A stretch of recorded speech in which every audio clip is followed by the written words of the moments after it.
Il-kummenti tal-Ispettur Sandro Camilleri, President tal-Union tal-Pulizija, jiftħu mill-ġdid il-ferita tal-Ungeris Jack Daboma li safa aggredit minn mara fit-terminus tal-Belt Valletta u wara arrestat mill-Pulizija għal xejn b'xejn. F'intervista li tal il-ġurnal lokali, Camilleri saħaq li l-Pulizija ma użawx forza eċċessiva waqt l-arrest, anzi żammewlu rasu biex ma jaħbadx mal-art u żewġ uffiċjali tal-arrajju niżluh fl-art bil-qalbu.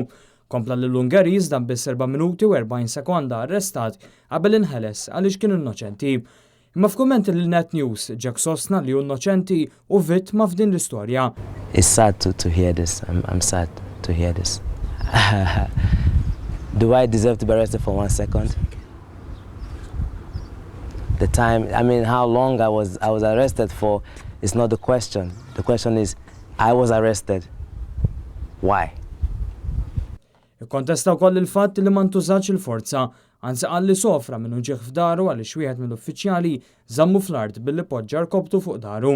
Imma fuq kollox id-dispjaċir ta' Jack u li l-Pulizija ma jridux jammettu l-iżball u kien biss uffiċjal wieħed sigħat wara l-inċident illi talbu skuża. It takes courage to actually state it. And actually it shows that you are in a good position to make a difference.